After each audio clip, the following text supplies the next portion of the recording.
ce moment-là? Vous savez, cette réunion n'était pas comme une réunion de décision, c'était des informations. C'était une réunion d'information ce jour.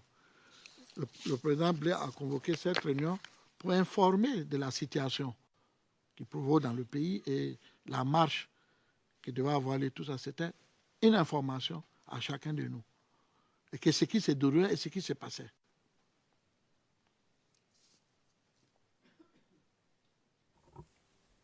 Donc, il a été question de la marche, de l'appel de M. Guillaume Soro, de cette marche sur la RTI?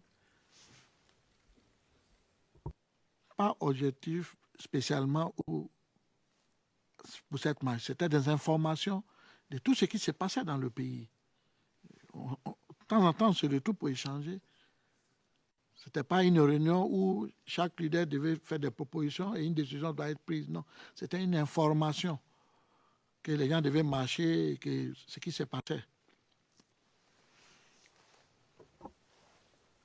Mais il se dit quoi au sujet de la RTI au niveau des informations? Expliquez-nous, décrivez-nous les informations qui ont été dites à ce moment-là au sujet de la RTI et de la marche qui doit se dérouler. Non, mais c'est pour dire que les gens peuvent marcher pour venir prendre la RTI.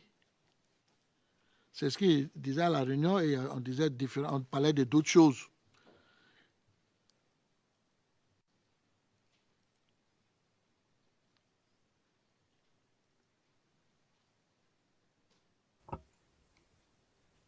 Monsieur le témoin, vous rappelez d'avoir été interrogé à ce sujet par le bureau du procureur en décembre 2014 lors de votre dernier entretien qui s'est déroulé ici à La Haye. Et pour vous situer encore mieux, j'étais présent. Oui. On a tout enregistré. Oui. D'accord. Vous rappelez-vous que vous avez été questionné à ce sujet de cette rencontre à l'hôtel de ville de Cocody? Je crois, oui. Vous rappelez-vous ce que vous avez dit à ce sujet? Les détails de cette rencontre? Je ne me rappelle pas trop bien, si vous pouvez lire. Ça peut m'aider à confirmer ce que j'ai dit.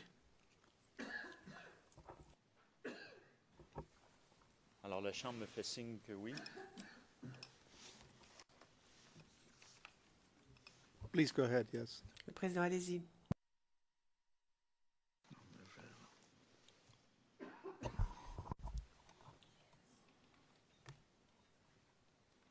Merci, Monsieur le Président. Permettez-moi juste de regarder la décision de la Chambre.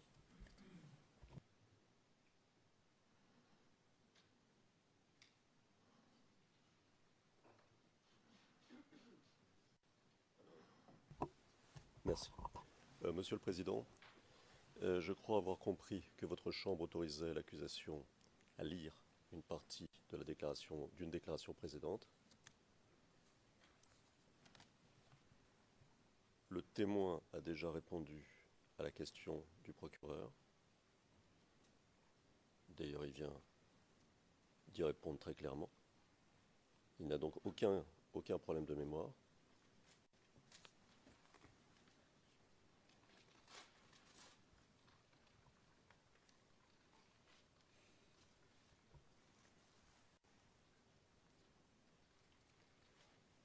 Et nous objectons donc à l'utilisation d'une déclaration précédente par l'accusation lors de l'interrogatoire, qui est assimilable pour nous,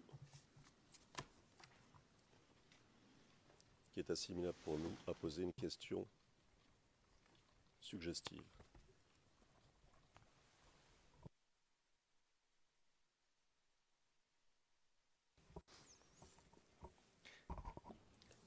Maître Knops.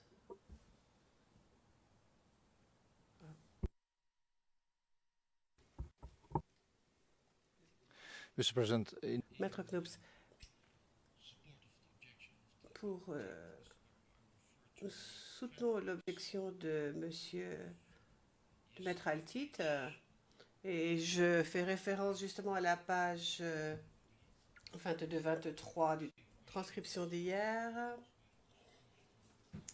Donc, c'était transcript d'hier, page 93. La même question a été posée au témoin avec la même réponse, ligne 22 à 23.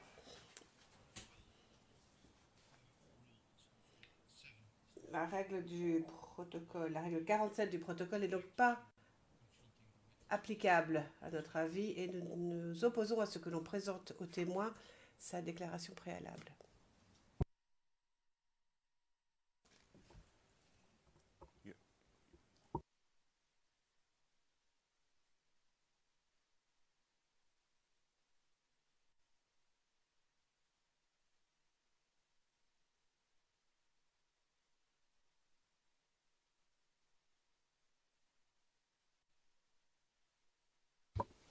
Le président. L'objection est rejetée.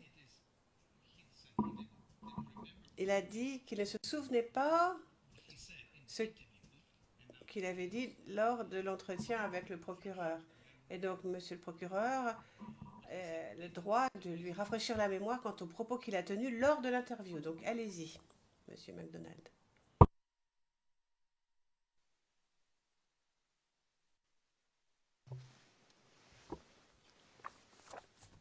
Alors, monsieur le témoin, pour les fins de l'enregistrement, je fais référence à la pièce CIV OTP 0076.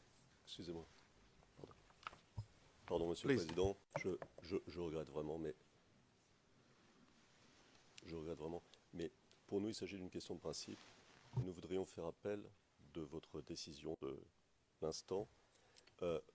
Pour ne pas ralentir la procédure, nous souhaitons, avec votre autorisation, faire un appel oral, enfin une demande d'autorisation de faire appel, déposer une demande d'autorisation de faire appel orale, si vous nous y autorisez.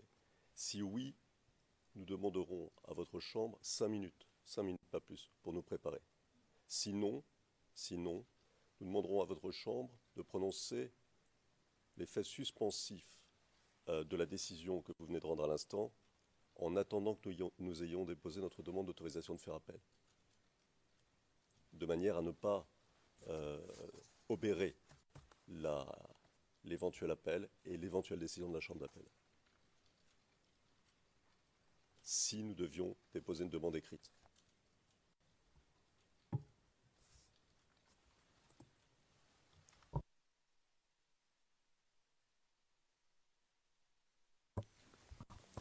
You mean the Le président.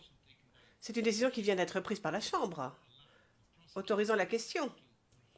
Le procureur a le droit de rafraîchir la mémoire du témoin. En effet, il a dit qu'il ne se souvient pas en détail des propos qu'il a tenus précédemment au procureur lors d'une déclaration qu'il a fait préalablement. Et c'est à cela que nous avons fait droit. Le procureur a eu le droit de lui rafraîchir la mémoire.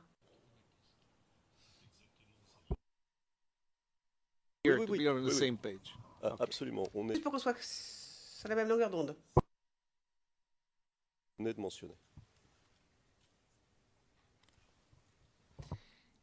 And now you Le président. Donc maintenant, vous demandez l'autorisation d'interjeter appel de cette décision, c'est cela? Bien. Et vous demandez 5 minutes, le temps de préparer votre motivation, c'est cela? Mr. President, Maître Knoops, et nous aimerions ajouter que nous ne voyons pas vraiment la différence avec la décision de ce matin, où là, l'objection a été retenue. Le président, nous voyons une différence. Il fallait presque 11 heures. Donc je pense qu'il faut faire la pause pour que la défense ait ses 5 minutes. Enfin, ils en auront 35 comme ça. Les représentants légaux des victimes et l'accusation doivent aussi avoir la parole parce qu'ils doivent aussi nous donner leurs observations, bien sûr. Je pense que dans l'intervalle, monsieur le témoin, vous pouvez partir, vous pouvez aller vous reposer. Vous aurez 5 minutes supplémentaires comme ça pour vous reposer. Les représentants légaux des victimes. Madame Massida, je voudrais juste être sûre de ce que vous me demandez. Vous me demandez d'intervenir sur l'objection de la défense, c'est cela? Le président, oui. Madame Massida, très bien. Donc, si je me rappelle bien, il y a 2 décisions qui ont déjà été prises par cette Chambre et qui correspondent à cette situation. La première, c'est la décision rendue le 4 février 2016, transcription anglaise 14, page 3, ligne 16 à 25, je vous cite. N'est pas directrice le fait de confronter un témoin avec des faits et des circonstances comme par exemple des documents, des déclarations antérieures du témoin ou d'autres personnes qui semblent être contradictoires avec la déposition donnée viva voce par le témoin. Fin de citation. Et la deuxième décision, qui à mon avis est encore plus pertinente par rapport à la décision à l'espèce, car elle porte exactement sur le même point que celui que nous traitons. 11 février 2016, transcription anglaise, confidentielle, mais la décision a été rendue en audience publique. Donc, transcription 21, page 67, ligne 4 à 7. Alors, la question était exactement la même. Le procureur demandait à pouvoir rafraîchir la mémoire du témoin parce que le témoin ne se souvenait pas de ce qu'il avait dit dans sa déclaration antérieure. Alors, je vous cite à partir de la ligne 4. C'est l'accusation, en fait, qui parle, celle que je cite. Donc, je suis prêt à lire des extraits de sa déclaration pour l'aider. Le juge président Tarfusser. Pas de problème. Vous donc allez lui présenter ce qu'elle a déjà dit et ensuite vous poserez votre question, mais en citant toutes les références précisément. Fin de citation. Alors ici, le témoin lui-même a demandé à l'accusation qu'elle lui rafraîchisse la mémoire en lui lisant sa déclaration parce qu'il ne se souvient pas de ce qu'il a dit. Donc nous considérons que du fait des décisions préalables de la Chambre et du fait de la nature bien précise de la question à l'heure actuelle, nous considérons que vous devriez faire droit à la demande de l'accusation. Monsieur MacDonald. Monsieur MacDonald, en fait, ici,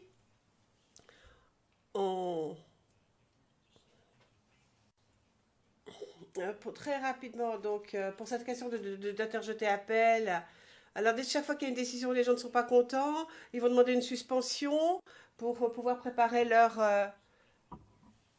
certification d'appel, si on fait ça en direct.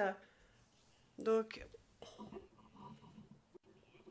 je comprends bien qu'il y a des appels interlocutoires sur des décisions, des questions qui demandent à être tranchées immédiatement. Mais là, on a dit que c'était au cas par cas. C'est d'ailleurs votre décision de ce matin. Donc, j'ai bien compris que vous avez rendu votre décision. On peut la remettre en question, mais...